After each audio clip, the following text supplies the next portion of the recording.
제 소개부터 하고 시작하도록 하겠습니다. 안녕하세요. 반갑습니다. 저는 지금 현재 대한민국에서 공기업 취업 강의를 17년째 하고 있는 윤종혁이라고 합니다. 만나 뵙게 돼서 반갑습니다. 자, 오늘 제가 얘기를 좀 해드릴 부분 중에 하나는 뭐냐 하면, 여러분들이 아마도 이제 유학생분들이시잖아요. 그래서 유학생분들이시다 보니까 한국에 있는 공공기관에 취업을 하고 싶은데 어떻게 해야 되는지 잘 모르겠어요 라고 이렇게 얘기를 하시는 분들이 있거든요. 실제로 저희 학생분들 중에도 유학생분들이 좀 있습니다. 유학생분들이 좀 있고 어제 제가 상담을 하신 분 같은 경우에서도 중국에서 꽤 오래 공부를 하시다가 오신 분도 계세요. 기본적으로 어학이 좀 있다 보니까 그 뭐 HSK라든지 이런 부분들을 가지고 활용할 수 있는 방안이 있나요? 라고 이렇게 묻는 경우들도 있었습니다. 그래서 그 부분들을 가지고 여러분들한테 이야기를 좀 드리려고 합니다. 혹시나 채팅이 되신다면은 여러분들이 궁금한 점이 있으시면 지금 몇 명이 안 되잖아요. 그네. 제가 보니까 지금 몇 명이 안 되는 걸로 보이는데 지금 잠시만요. 어, 이거 왜 안 넣어? 뭐 자료를 혹시나 올리고. 궁금한 사항이 있으시면은요. 여러분들이 얼마든지 채팅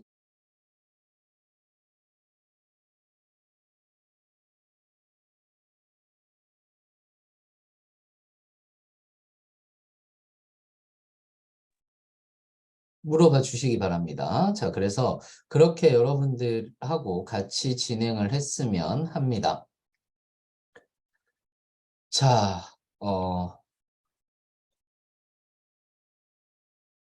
그래서 이런 얘기들을 좀 해드리려고 해요.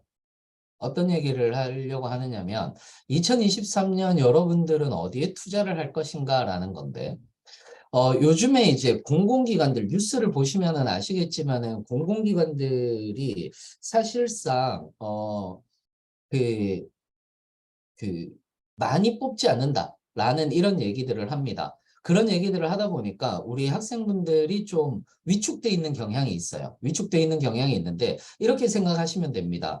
제가 공공기관 강의를 17년 정도를 했는데 17년 정도를 하면서 여러분들하고는 같이 이제 호흡을 많이 맞춰봤을 거 아니에요. 그런데 공기업을 들어가는 사람들, 공기업을 들어가시는 분들 같은 경우는 준비를 어느 정도 하지 않고는 들어가기가 힘들어요. 그래서 반드시 준비된 사람이 공공기관에 취업한다는 것. 즉, 다시 얘기하자면, 취업을 할 때 좀 예전 마인드를 가지고 계시는 경우들을 많이 봅니다. 예전 마인드가 뭐냐면, 일단 많이 내봐라.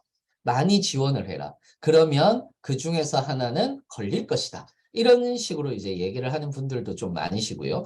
또는 일단 많이 뽑는 데를 지원해라. 라고 이렇게 얘기를 합니다. 그래서 적어도 너희들이 1년 안에는 100군데 정도를 지원해봐야 너희들이 자소서도 잘 쓰게 되고 면접도 잘 보게 될 거야. 이렇게 얘기를 하는 경우들을 많이 보거든요. 그런데 제가 이건 우스갯소리로도 얘기를 하는 거고 팩트로도 얘기를 하는 거지만 가만히 생각해 보면 여러분들이 자소서를 100번을 써요. 못 쓸 리가 없습니다. 자소서를 100번을 쓴다는 건 요즘에 한번 생각해 보세요. 자소서 한 항목당 500자를 씁니다. 보통 평균적으로 500자하고 5항목 정도 들어가니까 평균적으로 2500자 정도를 쓴단 말이에요.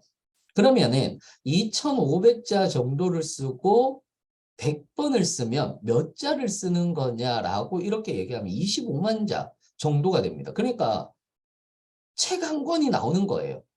책 한 권을 썼는데 내가 그거를 못 쓸 리가 없잖아요. 그리고 면접도 똑같습니다. 그러니까 결국은 뭐냐 하면 거기에서 실제 지원하면서 너희들이 경험치를 높여라 라고 이렇게 얘기를 하는데 문제는 뭐냐 하면 공공기관은 필기라고 얘기를 하는 것이 있어요. 필기시험이 있습니다. 1차 서류 전형이 있고요. 2차 필기시험이 있고 3차 면접 전형이 있어요. 필기시험이 관건입니다. 그렇기 때문에 준비된 사람이 공공기관에 취업한다라고 이렇게 생각을 하시고 시작을 하시는 것이 좋습니다.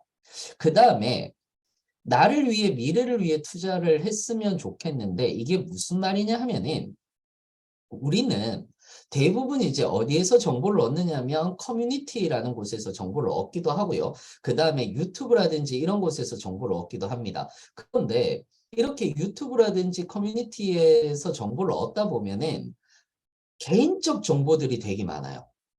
소위 말하는 오피셜한 정보가 아닌 개인적인 정보, 뇌피셜까지는 아니지만 개인적인 정보, 뇌피셜들도 많고요.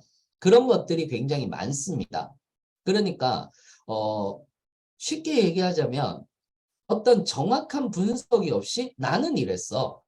이렇게 얘기를 하는 경우들을 정말 많이 봐요. 그러면서 그런 얘기를 하죠. 나는 이렇게 이렇게 공부해서 합격을 했어. 너희들도 이렇게 공부를 하면 합격을 할 거야. 라고 이렇게 얘기를 하는데 정확하게 얘기하자면 저는 좀 다른 얘기를 해드리고 싶은 게 여러분들 제가 한 달에 몇 명 정도를 상담을 하느냐면 약 한 100명에서 120명 정도를 상담을 하고 있어요.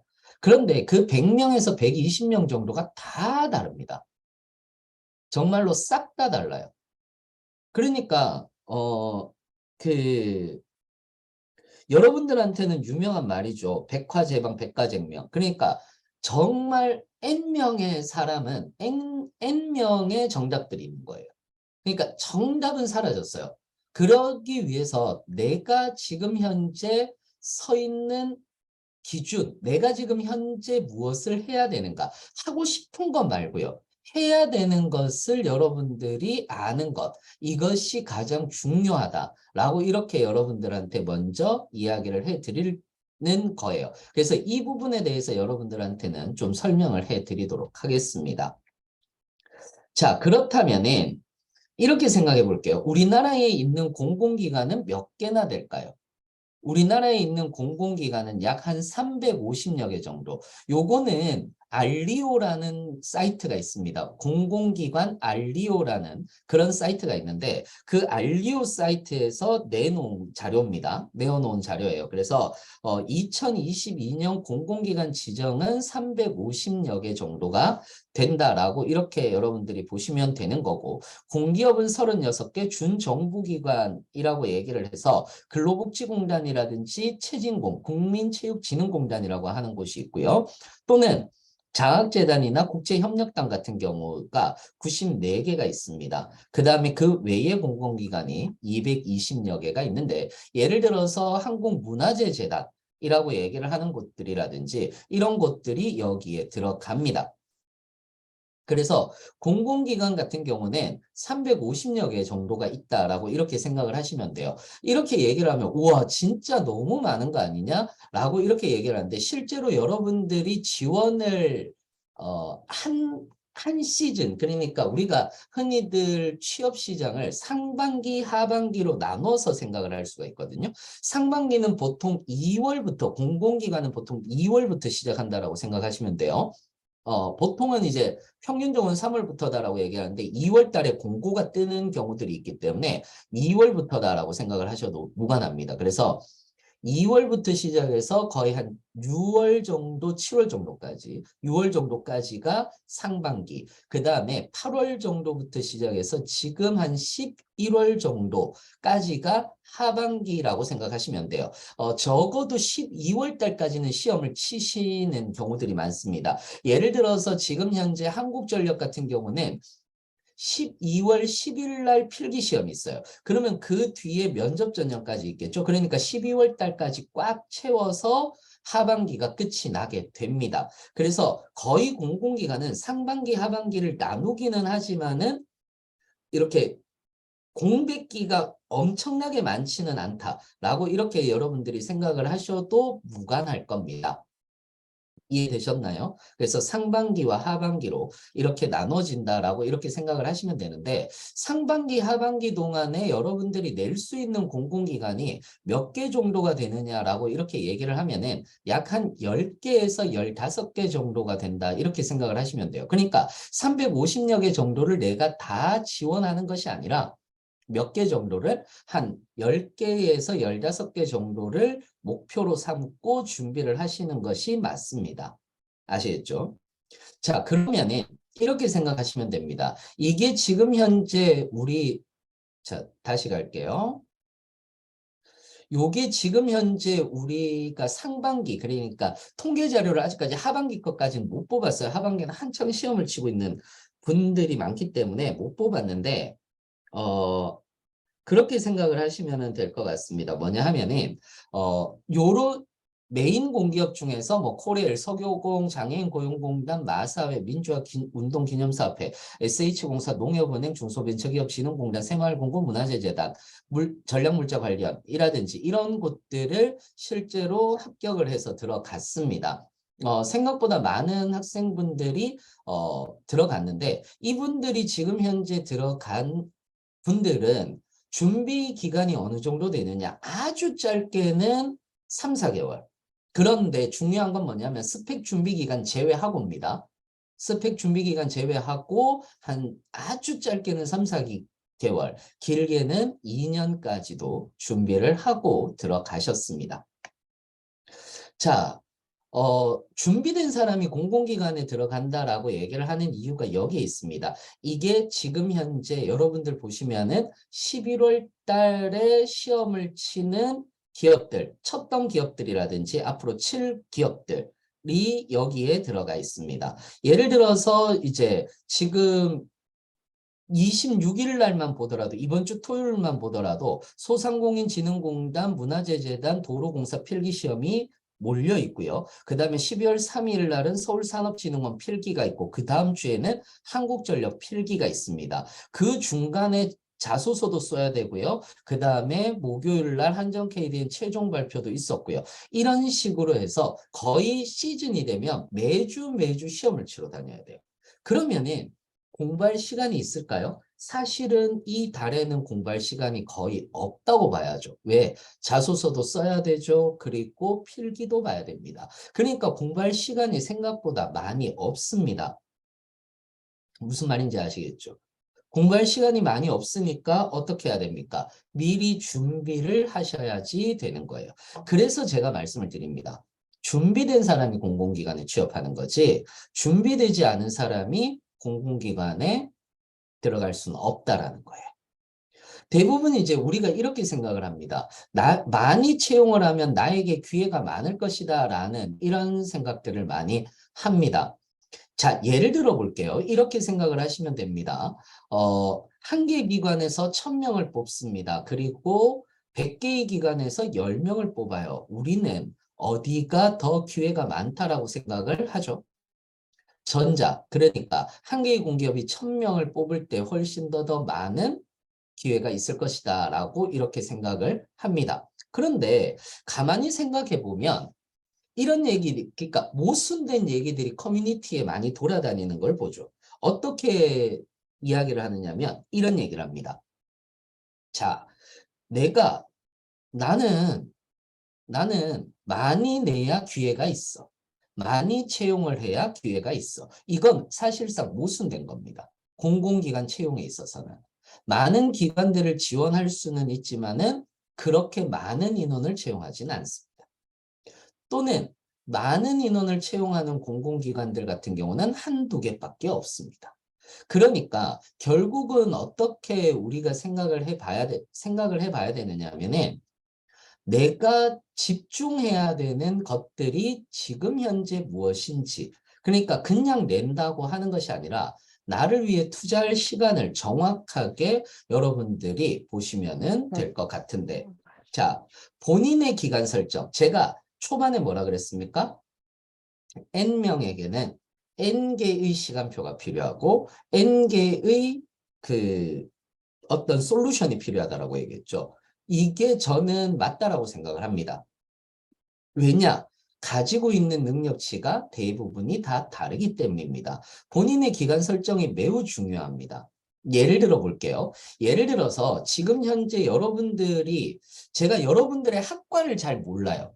과를 잘 모르는데 혹시 여러분들의 학과를 채팅으로 쳐보실 수 있으면 학과라도 이렇게 좀 채팅창에 한번 이렇게 얘기를 좀 해주실래요? 그러면은 거기에 맞게끔 제가 또 이야기를 해드릴 수 있을 것 같습니다. 실시간이다 보니까 이런 것들은 좋아요.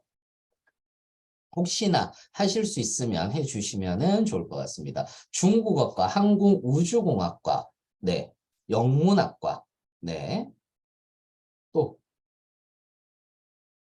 신방과, 입니다 안 해도 돼요. 입니다 안 해도 됩니다. 국제경제무역학과, 대외한어과, 중국어과라고 얘기를 하셨네요. 오케이, 알겠습니다. 대부분 어문 계열 쪽이거나 아니면 지금 현재 금융학과, 상경계열 쪽이시네요. 상경계열, 국제경제무역학과면 상경계열이시거나 항공우주공학과라고 얘기를 하시면은 이건 기술직인가요?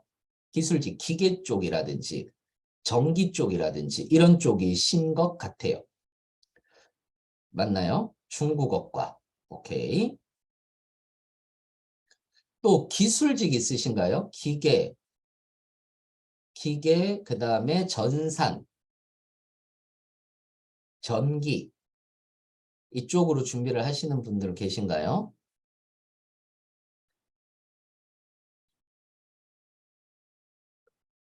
자, 오케이, 알겠습니다. 지금 이런 식으로 이제 이야기를 하고 계시는데, 자, 여기에 맞춰서 이야기를 좀 해드릴게요. 여기에 맞춰서 또 얘기를 해드릴게요.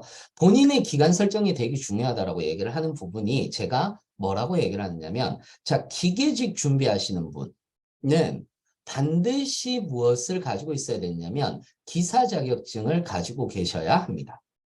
기사 자격증을 가지고 계셔야 되기 때문에 바로 나는 공기업을 준비를 하겠다라고 생각하기보다는 지금부터라도 만약에 그 기사 자격증이 없다면 기사 자격증을 준비를 하시는 게 맞죠. 1차가 3월 달에 있고요. 실기가 5월 달에 있습니다. 일반 기계 기사를 공부하는 게 좋고요. 뭐 공조 냉동 기사라든지 이런 것들 조금 더 쉬운 과목들이 있지만은 조금 어렵더라도 일반 기계 기사를 준비하는 것, 이거를 저는 개인적으로 추천을 드립니다. 무슨 말인지 이해되시나요? 이렇게 여러분들은 그렇게 준비를 하시는 게 제일 좋을 것 같아요. 무슨 말인지 아시겠죠? 자, 그러면은 본인은 NCS를 지금부터 NCS를 아는 것을 준비하셔야 되는데 그걸 먼저 준비하시는 것이 아니라 지금부터라도 일반 기계 기사를 준비를 하시는 게 제일 좋습니다. 이해되셨나요? 그러니까 11월, 12월, 1, 2, 3월 달에 시험 치고 5월 달에 한 번에 시험을 쳐야지 되는 거고요. 내가 어느 정도 1, 2월 달에 내가 이 정도면 내가 어느 정도 할 수 있겠다라고 생각이 들면 뭐부터 토익이나 HSK를 준비하시는 게 좋은데 HSK 6급은 거의 900점 토익으로 환산했을 때 900점을 넘는 정도로 인정을 하거든요. 그러다 보니까 HSK 5급을 준비하지 마시고 쉽다고 5급 준비하지 마시고 6급을 준비하시는 것을 추천을 드립니다. 그리고 토익도 가지고 있으면 좋기는 하고요. 토익이 베이스다. 이렇게 생각을 하시면 될 것 같아요.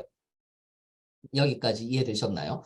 또는 지금 현재 보니까 신망과 중국어과 그 다음에 중국어과라든지 영문학과 요런 쪽 분들 같은 경우에 이런 분들 같은 경우는 어문 계열이시거나 인문 분야잖아요. 인문 분야나 어문 분야 같은 경우는 1차 서류 전형, 그러니까 1차 서류 전형에서 뭐를 보느냐면은 이력서란에 자, 요거는 꼭 알고 계셔야 돼요. 이건 꼭 알고 계셔야 되는데 이력서란에 교육사항이라는 것, 그리고 경력 및 경험사항, 그리고 경력 및 경험 기술서를 쓰게 됩니다.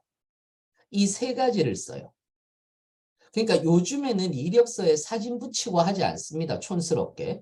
블라인드이기 때문에 사진을 넣는다라거나 이런 거 안 합니다. 그래서 교육사항이 되게 중요하거든요. 교육사항.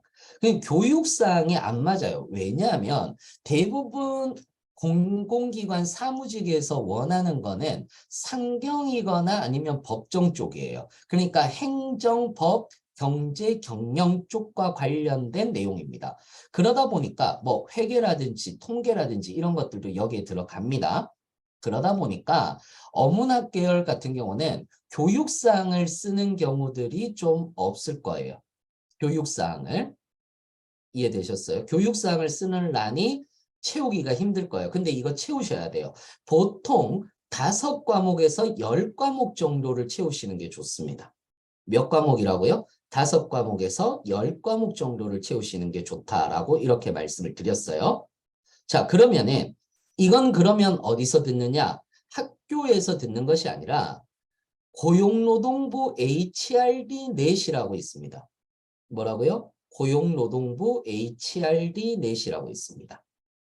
그러면 내일 배움 카드가 있을 거예요. 내일 배움 카드가 있는데 내일 배움 카드를 가지고 회계와 관련된 것들, 그 다음에 경제 또는 홍보, 그 다음에 경영, 인사 이런 것들과 관련된 과목을 한 과목당 17시간 이상 17시간 이상으로 여러분들이 준비를 해주시면은 제일 좋습니다. 그러면 자 지금 여기서 생각을 해보면 11월부터 시작을 해서 내가 내일 배움 카드 신청해서 11월, 12월, 1, 2월, 1월 달까지만 듣는다고 하더라도 10과목은 충분히 들어요. 실제로 온라인으로 듣는 거기 때문에 그거 마련해 두고 그 다음에 토익 준비하고 그 다음에 요건 뒤에 가서 또 말씀을 드릴 건데 자격증 또 준비를 하시는 것이 좋습니다. 자, 그러면 국제경제무역학과나 금융학과 같은 경우는 이미 상경 계열이시잖아요. 그러면은 지금부터 뭐를 하느냐면 자격증 준비, 스펙 준비를 하셔야 됩니다. 지금부터 스펙 준비를 하셔야 됩니다. NCS 지금부터 하시는 거 아니에요. 요거 뒤에 가서 말씀을 드릴게요. 토익은 어느 정도 점수대가 필요하냐라고 얘기를 했을 때 요건 뒤에 가서 이야기를 드릴게요. 자, 대부분 우리는 어떻게 취업할 수 있는가에 대해서 많이 물어봅니다. 그러면서 제일 많이 물어보는 얘기 중에 하나가 이런 얘기들을 합니다. 선생님, 대기업과 사기업과 공공기관 준비 같이 해도 되나요? 이렇게 얘기를 하는데 절대 안 됩니다. 민간기업은 수시 채용을 하고요. 공공기관은 공채라는 걸 하게 됩니다. 그래서 수시 채용은 빠진 사람을 직접 우리는 고용하겠다라고 하다 보니까 직무 중심의 채용을 하게 되고요. 그러다 보니 직무 경험을 중시하고 직무 전공을 중시하고 경력을 중시합니다. 그러다 보니까 먼저 직무를 선택해야 되고 여기에 대한 산업군을 공부해야 되며 직무에 대한 경험도 쌓아야 되는 거고요. 필기에 대한 부분은 없지만은 직무에 대해서 이해도가 높아야 되는 거고 여기에 대한 경력과 경험을 놓은 다음에 기업을 지원하는 것을 추천을 드리는 거예요. 그런데 공공기관은 좀 다릅니다. 1차 서류 전형에서 2차 필기 전형으로 갈 때는 적부 판정도 있습니다. 어느 정도 조건이 되면 모두 다 필기를 보게 해주는 그런 기업들인 거죠. 대표적으로 가스공사가 여기에 들어가고요. 그 다음에 서울교통공사, 코레일 이런 경우들이 여기에 들어갑니다. 또는 1차 서류 전형을 20배수에서 이번에 인천국제공항공사는 사무직만 400배수를 뽑았어요. 1차 서류 전형에서. 그러니까 대부분이 필기를 본 거예요. 근데 필기에서 면접 전형으로 갈 때는 보통 5배수, 평균 3배수 이렇게 뽑습니다. 그러니까 필기가 정말 중요하죠. 그래서 필요 스펙을 만들어야 되고 필기 공부 방법도 찾아야 되고 여기에 따른 이걸 하려면 지원 기업도 정하는 것이 좋아요. 그래서 기준을 만들라고 얘기를 하는데 커뮤니티에서는 대부분 상향 평준화된 사례들만 있습니다. 그도 그럴 것이 이게 재밌어요. 저도 가끔 가다가 커뮤니티에 들어가서 보고 우리 그냥 오픈 채팅방 들어가서 이렇게 보기만 하거든요. 제가 거기에서 뭔가를 얘기를 하면 안 될 것 같아서 보고 있기만 하는데 오, 900 넘는 사람들이 우리나라에 왜 그렇게 많아요? 토익 900 넘는 사람들이 너무 많아요. 근데 실제로 저는 900 넘는 사람들을 많이 본 적이 없어요. 실제로. 그래서 토익 기준은 850으로 만드는 게 좋습니다. 실제로 우리 합격생들을 보면 최대값은 850에서 900점 정도인 거고요. 합격생들. 최소값은 750점 정도입니다. 토익이 없어도 합격한 친구들은 있었는데 적어도 750에서 850 정도 사이대를 유지해주면 좋습니다. 900 넘어야 된다던데요 라고 이렇게 얘기를 하는 분들도 계시는데 900 넘는 곳들은 그렇게 많지는 않습니다. 고고익선이 아니라는 얘기예요. 높으면 높을수록 좋다가 아니라는 얘기입니다. 이번에 한정 같은 경우에서도 토익 850을 100점으로 두고 동점자 전원 합격이라고 이렇게 이야기를 해놓고 있습니다. 자, 토스나 오픽은 필요 없나라고 이렇게 말씀을 하셨는데 토스라든지 오픽이라든지 이런 경우는요. 가산점으로 작용이 되는 공공기관들이 있습니다. 예를 들어서 인국공, 그 다음에 AT, 서울 농수산물식품유통공사라고 얘기를 하는 AT, 이런 곳들. 그 다음에 반드시 토스나 오픽이 필요한 곳이 있습니다. 카인드라고 얘기를 하는 곳이에요. 한국해외인프라투자개발지원공사라고 얘기를 하는 카인드라는 곳입니다. 그 다음에 코트라입니다. 코트라나 카인드는 토익 850에 오픽 IH 이상이어야 시험을 칠 수 있는 자격이 주어진다라고 이렇게 여러분들이 생각을 하시면 됩니다. 그래서 일부 토익이나 토스는 필요하지만 오히려 그냥 일반적인 곳을 그러니까 이런 어학이 되게 중요한 곳이 아닌 그런 곳을 가겠다라고 생각을 하시게 된다면 자격증을 준비하시는 것이 더 좋아요. 자격증은 이렇게 얘기합니다. 커말 1급에 한국사 1급은 기본이고 여기에서 한국어, 전산, 세무, 회계, 사조사까지 따야 되는 거다. 또는 기사는 쌍기사가 있어야 되는 거다. 라고 이렇게 얘기를 하는데요. 최대값 기술직은 쌍기사를 많이들 가지고 있었습니다. 커말 1급에 한국사 1급도 가지고 있었는데 우리 합격생 중에 최소값은 커말 2급 또는 한국사 2급 하나만 가지고 있었던 친구도 있었어요. 거기에다가 기사 하나만 가지고 있는 친구들도 있었습니다. 기계직 같은 경우는 일반 기계기사에 오히려 커말이나 한국사를 가지고 있는 것이 훨씬 더 유리하다라고 이렇게 생각을 하시면 될 것 같아요. 이해되셨나요? 자격증과 관련된 것들은 지금 물어보시면 좋을 것 같습니다. 제가 쭉 얘기를 드릴 테니까. NCS 공부는 몇 점 정도 맞아야 되나요? 라고 얘기를 했을 때 전부 다 80점에서 90점이라고 하는데 그렇지는 않습니다. 회사마다 다르고요. 최대값은 90점 이상. 이번에 서울교통공사가 평균이 그러니까 커트라인이 94점이었어요. 굉장히 높았습니다. 그런데 어떤 데에서는 그 평균 점수가 커트라인이 60점대가 나오는 경우들도 있어요. 60점 초반, 후반 이렇게 되는 경우들도 있습니다. 그러니까 이건 사실 의미 없다. 내가 NCS 공부를 좀 제대로 하는 것이 더 중요하다라고 이렇게 생각을 하시면 되고요. 전공 공부도 있는데 이것도 80점에서 90점 이렇게 되는 거고 최대값 80점에서 60점이다. 이렇게 여러분들이 생각을 하시면 됩니다.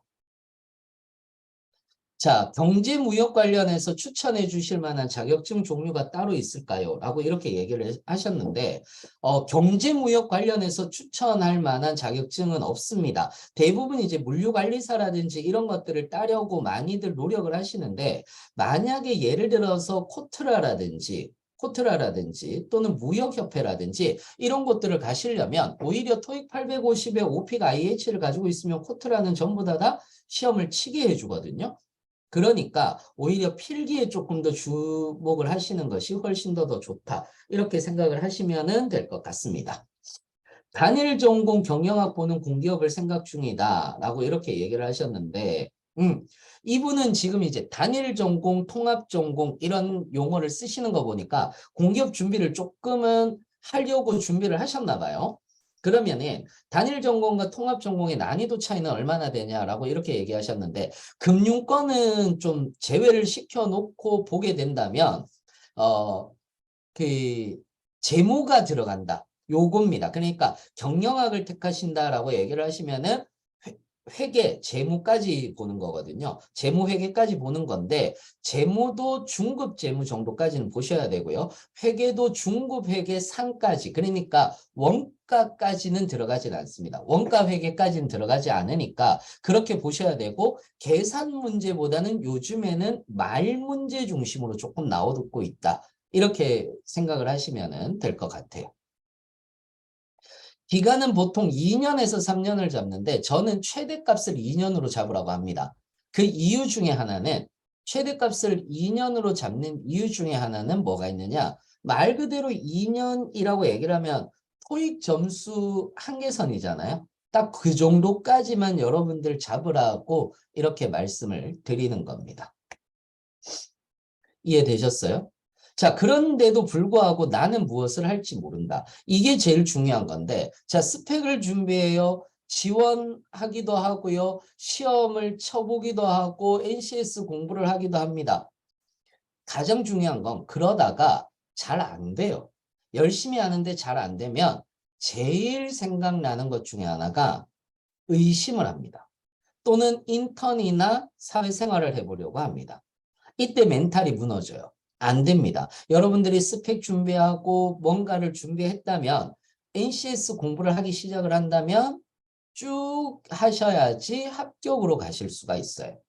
그렇기 때문에 여러분들이 꼭 내가 하고 싶은 것과 잘하는 것, 해야 할 것들을 여러분들이 구분하셔야 됩니다. 여러분들이 취업 준비를 처음 시작하실 때 자신의 능력을 과신하는 경우들이 있어요. 과신한다라고 얘기를 했을 때는 여러분들의 능력을 폄하하려고 하는 게 아닙니다. 절대적인 시간이 주어지는데 여러분들은 지금까지 제일 많이 해왔던 공부 방식이 뭐냐면 벼락치기예요. 그러다 보니까 취업 준비도 벼락치기로 하려고 하는 경향들이 종종 보입니다. 특히 공공기관들은 더더욱 그렇습니다. 더더욱 그렇습니다. 그래서 여러분들이 반드시 알고 있어야 되는 것은 예를 들어서 하고 싶은 것이 있다라고 이렇게 얘기를 해요. 그러면 하고 싶은 것이 있는데 예를 들어서 나 공공기관 들어가고 싶어요. 취업하고 싶어요. 근데 아무것도 안 하면 안 돼요. 그러면은 이런 얘기를 합니다. NCS도 준비하고 스펙도 준비해야지 같이 준비하면 아무것도 안 됩니다. 그러니 제발 스펙 준비 먼저 하시고 그 다음에 NCS 준비하시면서 전공까지 공부를 하시는 것을 추천을 드려요. 그러니까 해야 할 것을 정확하게 하셔야 돼요. 난 지금 스펙을 준비해야 되는 건가? NCS 직업기초 능력을 준비해야 되는 건가? 전공을 준비해야 되는 건가? 기업 선정해서 분석을 해야 되는 건가? 기준을 정해야 되는 건가? 그리고 나는 잘하는 것이 무엇인가? 어학을 잘하는 것인가? 이런 것들을 구분을 하면서 내가 가고 싶은 공기업은 어디인 것인가를 먼저 1순위로 선택을 해 주시는 것이 가장 좋습니다. 실제로 가장 좋습니다. 예를 들어서 여러분들이 나는 연봉이 중요해요. 제가 상담을 할 때 정말 많이 물어보는 거거든요. 혹시나 그냥 수도권에 있고 싶으세요? 또는 어학 쪽으로 가려고 하는 경우에요? 아니면은 뭐 워라밸 같은 경우는 메이저 공공기관이면 워라밸은 전부 다 지켜지니까 또는 연봉이 중요해요? 연봉은 얼마 이상이에요? 라고 이렇게 물어봐요. 왜냐하면 하고 싶은 것을 어느 정도 내가 이루고 싶은 것, 성취하고 싶은 것을 해야 목표가 생기고 그 목표를 따라가야 반드시 합격으로도 갈 수 있거든요. 합격으로도 갈 수 있으니까 그런 것들이 굉장히 중요하다라고 이렇게 생각을 하시면 됩니다. 그래서 여러분들을 분석해야 돼요. 나의 지금 스펙은 어느 정도인가? 그리고 내가 어떻게 공부를 해야 될 것인가? 그리고 나는 인턴을 해야 될 것인가? 아니면 나는 지금 현재 지원을 해야 될 것인가? 아니면 나는 멘탈이 무너졌으니까 멘탈을 잡아야 될 것인가? 이런 것들이 가장 중요합니다.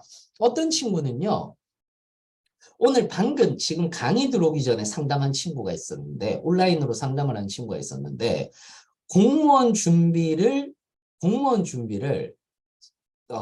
횟수로 7년을 했대요. 근데 안 됐답니다. 안 됐대요. 그래서 마지막 시험을 치고 나는 공기업으로 돌리겠다라고 하고 저하고 상담을 잡은 거예요. 얘기를 하는데 그거예요. 진짜 실패 경험만 있다 보니까, 실패했던 경험만 있다 보니까 용기가 없는 거예요. 제일 많이 하는 말이 내가 할 수 있을까요? 진짜 할 수 있을까요? 라는 얘기들을 정말 많이 하더라고요. 멘탈이 잡혀야 돼요. 가장 중요한 건 첫 번째. 아무것도 모를 때는 신납니다. 공부하는 거 신나고요. 자기가 지금 뭔가를 하고 있다는 것 자체가 신납니다. 그러다가 멘탈이 나가면 회복되기가 힘들어요. 그러니까 멘탈도 잡으면서 가는 연습이 필요한데 지금의 여러분들을 한번 살펴보자고요.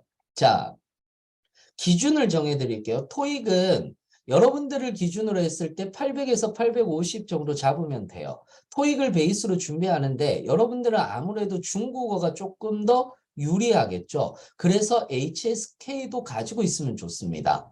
HSK하고 토익을 같이 쓸 수 있느냐? 같이 쓸 수 있지는 않는데 AT라든지 국제교류재단 그리고 국제교류재단, 그 다음에 코트라 이런 쪽 같은 경우에서는 같이 쓸 수 있다. 제2외국어 같이 쓸 수 있으니까 여러분들 꼭 알고 계시면 되고요. 사무직의 기본적인 요소는 커말과 한국사입니다. 그래서 커말은 1, 2급이 점수 차이가 있고요. 한국사는 1, 2급의 점수 차이가 없습니다. 그래서 2급이라고 생각하시면 되고요. 한국어 같은 경우에서는 한국어나 사회조사 분석사는 선택이다. 저는 서류에서 많이 떨어졌는데 오늘 이제 12월 달 대비하는 상담을 많이 했는데 12월 달 대비하면서 이제 거의 시험이 없어졌거든요. 없어지면서 시험이 이제 거의 다쳤죠? 다치면서 이제 내년을 대비해야 되다 보니까 선생님 자격증을 하나를 더 딸까요? 이렇게 얘기를 하더라고요. 제가 말린 친구들이 반이 넘습니다. 왜냐하면 서류에서 몇 번 떨어져 본 거야. 그러면은 대부분 자소서 문제라고 생각하지 않아요. 어떤 문제라고 생각하냐면 자격증 문제라고 생각합니다. 쉬운 쪽으로 생각하는 거죠. 자소서는 어려워요. 뭐를 잘 쓰는지도 모르겠고 어떤 것이 기준이 있는지도 모르겠는데 차라리 자소서를 한 번 더 분석하고 한 번 더 써보시는 것이 좋습니다. 기술직은 기사, 커말, 한국사인데 저는 정기직 같은 경우는 정기직과 환경직 같은 경우는 쌍기사를 준비하라라고 이렇게 말씀을 드리는데 여기에서는 정기직과 환경직은 없는 것 같아요. 맞나요? 정기직과 환경직은 없는 것 같아요. 그래서 정기직과 환경직이 없기 때문에 쌍기사를 준비해라라는 이유는 설명은 안 드릴 거고 대부분 다른 쪽 기술직 분들 같은 경우에서는 기사의 커말이나 또는 한국사 정도를 가지고 계시는 것을 개인적으로는 추천을 드립니다. 이해되셨어요? 그러면 우리가 크게 나누면 기업은 SOC, 에너지발전, 사회보건복지, 산업무역국제, 금융, 지방공공기관 이런 식으로 나눠지거든요. 나눠지는데 SOC 공기업이나 에너지발전 공기업을 중심으로 해서 여러분들이 메인으로 잡고 가시는 게 좋아요. 메인으로 잡고. 저는 무역이나 산업무역 국제 쪽으로 갈 건데요. 라고 이렇게 얘기를 하시면 여기를 메인으로 잡기에는 사실상 너무 인력풀이 적어요. 채용하는 풀이 적단 말이에요. 그러면 어떻게 되느냐? 고시가 돼요. 무슨 말이냐? 우리 학생분들 중에서 원자력 직군이 있거든요. 원자력 직군은 한수원을 준비를 한단 말이에요. 그렇게 한수원을 준비를 하면서 하다 보니까 어떤 문제가 발생을 하느냐면은 그런 문제들이 발생을 해요. 1년에 2번만 시험을 치는 거예요. 그럼 이건 고시잖아요. 그렇지 않습니까? 그래서 SOC 공기업이나 에너지 발전 공기업을 중심으로 하는데, 자, 기술직 같은 경우는 SOC나 에너지 발전 공기업을 여러분들이 준비를 하신다라고 생각을 하고 시험을 치시면은 제일 좋을 것 같습니다. 전공 시험의 난이도는 어느 정도가 되느냐면 일반 기스타 필기 시험 과목인데 문제 유형은 비슷한데 계산 문제가 없어서 개념 문제가 좀 더 많습니다. 그래서 대부분 과목도 똑같고 문제 유형은 비슷한데 계산 문제가 없다. 계산기를 들고 가지 않거든요. 그러다 보니까 간단한 계산 문제라든지 또는 아예 공식을 물어보는 문제라든지 개념 자체를 물어보는 문제라든지 이런 것들이 제일 많습니다. 사무직 같은 경우는 세 개로 나눠집니다. 단일 전공이 있고요. 상경, 법정, 통합 전공이 있고 사통합 전공이 있는데 이걸 혼재해서 지원할 수는 없습니다. 즉 예를 들어서 나는 공항공사를 보면서 도로공사까지 볼래. 이거 안 돼요. 왜냐하면 단일 관광공사나 공항공사 같은 경우는 경제경영법 행정 중 택 1입니다. 그러면 경영에서 아까도 제가 얘기했죠. 경영은 재무 회계가 들어간다고요. 그런데 상경은 경영 경제 회계가 들어갑니다. 재무는 안 들어가요. 그러니 상경 법정 통합 전공하는 사람들이 단일 전공 경영을 치는 건 힘듭니다. 단 경영학만 치는 경우 공기업은 있어요. 어디냐? 지방공공기관 혹은 어, 코레일, 그 다음에 서울교통공사도 내년부터는 단일 전공으로 들어간다라고 이렇게 이야기를 하고 있습니다. 그러니까 그런 쪽 같은 경우에서는 대부분 이제 어떻게 하느냐? 말 그대로 나는 도로공사도 치고 공항공사도 쳐야지. 이거 안 된다라는 거예요. 그래서 메인을 이쪽으로 잡는 것이 가장 좋습니다. 여러분들 지금 보여드리는 경우로 보는 것이 가장 좋습니다. 경제도 미시, 거시, 국제경제까지고요. 상경 법정통합전공에서는 미시, 거시 정도가 나오고 있습니다. 국제경제는 잘 안 나오죠. 그래서 상경 법정통합전공은 단일 전공을 치는 곳을 못 본다. 단일 전공도 상경 법정 통합 전공을 보는 곳을 못 본다. 사통합 전공은 이거 대부분 어떻게 얘기를 많이 하느냐면 취업 컨설턴트 분들한테 가면은 사통합 전공을 그렇게 요즘에 소개를 많이 해준대요. 쉽다고. 근데 결코 쉽지 않습니다. 사통합 전공. 왜냐하면 경영학, 경제학, 법학, 행정학, 개론 수준으로 나오는데 이게 생각보다 뭐가 많으냐? 범위가 넓어요. 경영, 경제, 법, 행정을 다 해야 됩니다. 거기에다 NCS도 준비해야 되죠. 그러니까 시간이 굉장히 꽤나 많이 걸립니다. 그래서 나는 꼭 무조건 근로복지공단이나 국민연금공단 나는 무조건 가야 되겠다라고 생각하는 사람들이 아니라면 저는 사통합전공 결코 추천하지 않습니다. 실제로. 나는 굳이 한수원을 가야 되겠다. 나는 심평원을 꼭 가야 되겠다. 가스 안전공사를 가야 되겠다. 그러면 저는 추천드리지 않습니다. 이해되셨죠? 이렇게 여러분들이 보시면 됩니다. 이런 공기업을 갈 수 있다라고 해서 나는 이것부터 먼저 정하시는 것이 맞다. 사무직은. 이해되셨나요? 이렇게 여러분들이 준비를 하시는 거예요. 그러면 필기 또한 마찬가지입니다. 필기 또한 마찬가지인데 사무직 같은 경우는 저는 어떻게 말씀을 드리느냐면 이렇게 말씀을 드려요. 사무직 같은 경우에서는 뭐를 보면 좋을까요? 라고 이렇게 얘기를 했을 때 요즘에는 인강이 참 잘 되어 있습니다. 그래서 인강을 들으시면서 문제풀이를 가시는 게 제일 좋은데 이걸 공부 방법을 알고 계셔야 돼요. 이게 두 가지거든요. 공부인 것이냐 훈련인 것이냐예요. 예를 들어서 전공 같은 경우에서는 공부의 영역에 가깝습니다. 공부는 뭐냐? 혼자서 열심히 그냥 문제 풀고 암기하고 하는 거예요. 훈련은 직업기초 능력입니다. 직업기초 능력이잖아요. 능력을 평가하는 것이기 때문에 공부의 영역이 아니라 훈련의 영역에 더 가깝습니다. 훈련의 영역에 더 가깝다라고 얘기를 하는 것은 무엇을 의미하느냐면은 시간이 있어요. 제한 시간이 있고요. 그 제한 시간 내에 결코 다 풀지 못하는 문제들이 나옵니다. 그러니까 어떤 거냐면 누가 더 빨리 풀고 많이 맞추느냐라는 것을 가지고 경쟁을 하는 거예요. 그러다 보니까 내가 무엇인가를 문제를 풀 때 정확하게 푸는 것도 중요하지만 빨리 푸는 것도 중요한 거예요. 시간 관리도 중요한 거죠. 그러니 이건 체득, 몸으로 익혀야 돼요. 머리로도 익혀야 되는 거지만 몸으로도 익혀야 됩니다.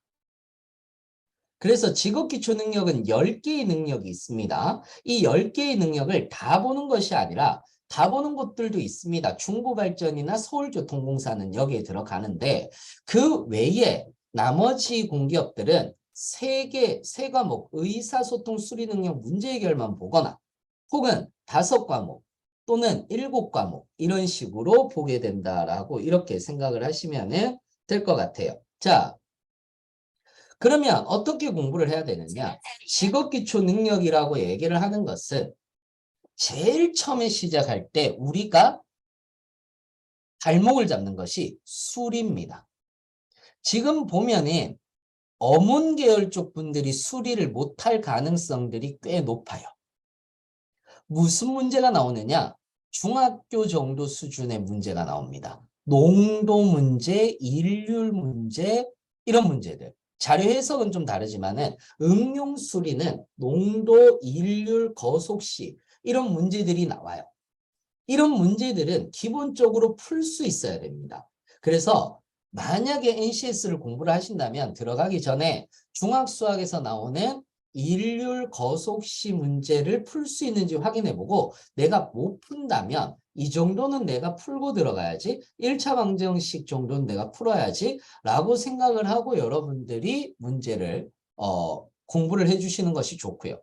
그 다음 마지막으로 실전에서 나중에 시험을 칠 때 발목을 잡히는 것이 의사소통이에요. 의사소통을 못하면 나중에 되면 아무것도 못합니다. 그렇기 때문에 내가 독해 능력도 향상시켜야 돼요. 그래서 수능 비문학 지문이라든지 이런 것들을 매일 습관처럼 문제를 풀어주신다라고 생각을 하고 기본서를 보셔야 됩니다. 기본서라고 해서 되게 두꺼운 책들이 있어요. 두꺼운 책이 있는데 그런 서점에 가시면 NCS 직업기초능력 통합기본서 이런 식으로 되어 있을 겁니다. 그게 기본서예요. 기본서는 기초서가 아니에요. 모든 유형이 다 들어가 있는 거예요. 그래서 회독을 해야 됩니다. 모든 유형을 내가 다 익힌 다음에 뭐를 하시느냐? 익숙해지는 연습을 하는 거예요. 시간 관리를 그때부터 하시는 겁니다. 공부는 기술직은 기사시험 문제의 기출문제 풀이를 가지고 하시는 게 맞고요. 그 다음에 사무직은 이론을 먼저 1회독한 다음에 문제 풀이를 하면서 왜냐하면 정말 휘발적이에요. 문제 자체가 정말 휘발적입니다. 그래서 이론을 먼저 1회독한 후에 문제 풀이를 하면서 이론 정리를 해 주시는 것이 가장 좋습니다. 이건 좀 넘어갈게요. 시간이 없으니까. 그러면 이거를 단계별로 나누면 이렇습니다. 기초 체력을 다지는 거니까 전공 이론 정리하면서 수리 능력 기르고 독해 능력 기르면서 기본서를 2, 3회독 합니다. 그리고 전공은 문제 풀이를 하면서 이론 정리를 하는 거고요. 그리고 요 다음에는 필셈 민경책 풀이를 해 나가는데 1회독 정도를 하게 되면 그때부터 지원하시면 돼요. 내가 그때부터 실전 감각을 익히면서 지원하시면 되는 거고 그걸 통해서 합격할 수 있는 몸을 만들어내는 겁니다. 이해되셨나요? 이렇게 여러분들이 보시면 됩니다. 그리고 인턴에 대한 질문들도 굉장히 많이 하는데 공부한 지 3개월이 지났다면 인턴은 하지 않는 것이 좋습니다. 인턴을 한다면 공부하기 전에 하세요. 나는 경험이 없는 것 같은데요. 경험이 없지는 않는데 내가 경험을 만들어내지 못해서 자신감이 없어서 인턴을 지원한다면 저는 누군가가 물어보면 인턴을 하는 게 좋나요? 좋다라고 얘기합니다. 인턴은 필수인가요? 아니라고 얘기를 해요. 그러니까 인턴이 필수는 아닌데 인턴 해보면 뭐 나쁘지는 않다 정도지 반드시 필요해라고 얘기를 할 수는 없다라는 거. 그러면 인턴을 하면서는 공부한다는 생각은 접어두셔야 됩니다. 무조건. 출근하고 퇴근하는 것 자체가 힘들어요. 근데 무슨 공부야? 그러니까 공부한다는 생각은 웬만하면 안 하시는 게 맞고요. 인턴을 선택한다면 꼭 가고 싶은 공기업으로 지원하시는 것을 추천을 드립니다. 무슨 말인지 아시겠죠? 이렇게 여러분들이 보시면 될 것 같아요. 자, 질문 한번 받아볼까요? 중간에 궁금하신 점이라든지 이런 사항들이 있으면은 질문 한번 해보시면은 제가 뭐든지 질문해 보시면은 제가 말씀을 드리도록 하겠습니다. 질문 있으신가요?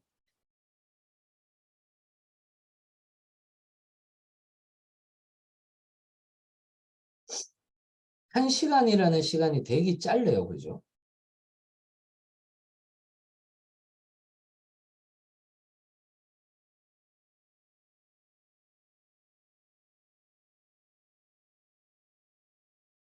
없으세요?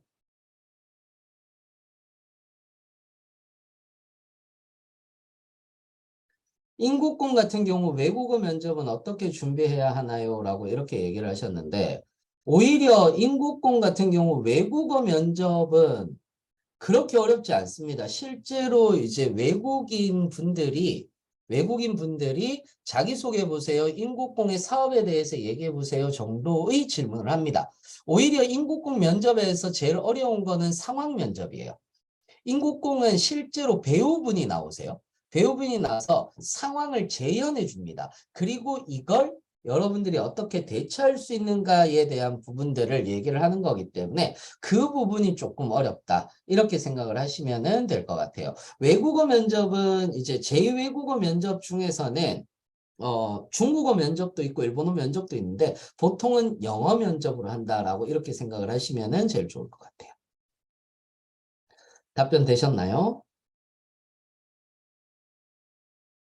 자, 기계직의 경우에는 토익 점수는 몇 점대로 준비해야 되나요? 라고 이렇게 얘기를 하셨는데 기계직 같은 경우에서는 800에서 850점. 그러면은 이제 제일 높은 곳까지 바라볼 수 있는데 아니면은 750점 이상 요렇게만 하셔도 됩니다. 요즘에 기술직 스펙이 조금 올라가긴 했어요. 기술직 스펙이 조금 올라가긴 했습니다. 그렇게 생각을 하시면 될 것 같습니다.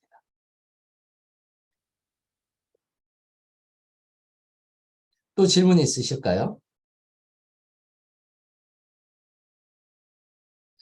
경제무역학과 학생분이신데 딱히 무역 경제 부분이 싫은 건 아니지만 마케팅으로 취업하고 싶다. 어, 아니요. 마케팅 쪽으로 취업을 하고 싶은 게 아니라 이거는 조금 잘 알고 계셔야 되는데 공공기관은 나는 반드시 마케팅을 하겠다라고 한다라고 해서 마케팅을 가는 게 아니에요. 마케팅을 가는 게 아니라 회계도 갈 수 있고 총무도 갈 수 있고 어디든지 갈 수가 있습니다. 그러니까 마케팅 쪽으로가 아니라 사무직으로 지원을 하시는 거거든요. 그러다 보면 본인의 전공을 살리는 게 좀 더 필기 시험에는 유리하다. 그리고 나중에 면접에서도 유리하고 직무 매칭도 유리하니까 본인이 이제 좀 더 나온 해당 그 어떤 전공을 살리는 것이 제일 좋습니다. 그렇게 보시면 돼요. 전부 다 저한테 DM을 보내시네요. 그럼 다른 분들이 못 보시잖아요.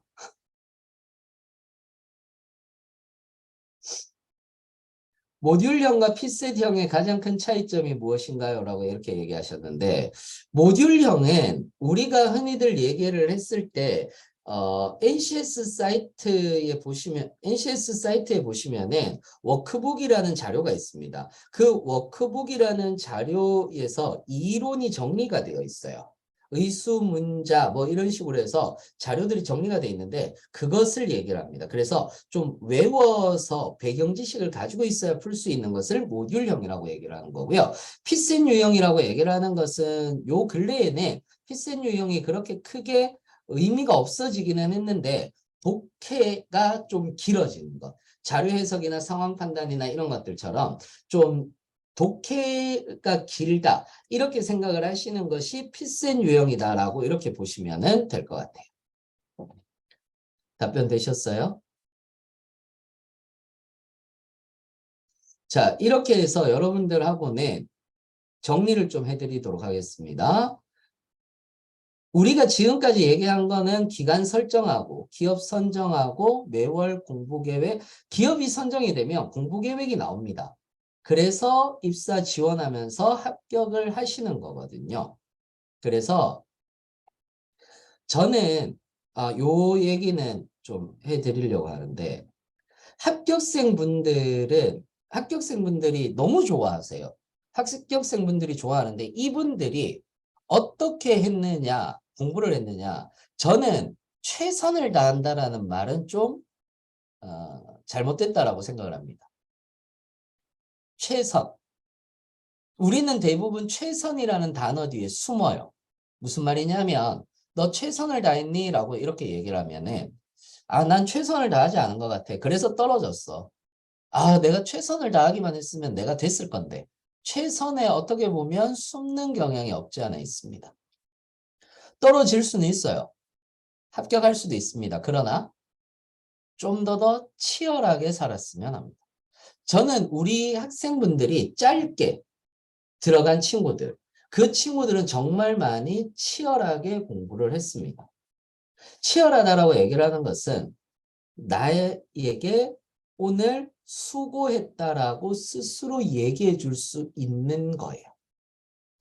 저는 그렇게 생각을 합니다. 그래서 오늘 내가 돌이켜 봤을 때 난 최선을 다하지 않았어가 아니고 나 오늘 수고했어 라고 했다면 치열하게 살았다라고도 얘기를 합니다. 그래서 저는 어떻게 얘기를 하느냐면은 그렇게 생각을 합니다. 지금 여러분들이 취업 준비를 하다 보면 뭘 해야 될지 몰라요. 우왕좌왕거립니다. 그때 저는 이런 말을 합니다. 잠깐 멈추고 내가 무엇을 해야 될지 생각하고 그리고 움직이는 것이 낫지 않을까라고 생각을 하면서 이상으로 마치도록 하겠습니다. 수고하셨습니다.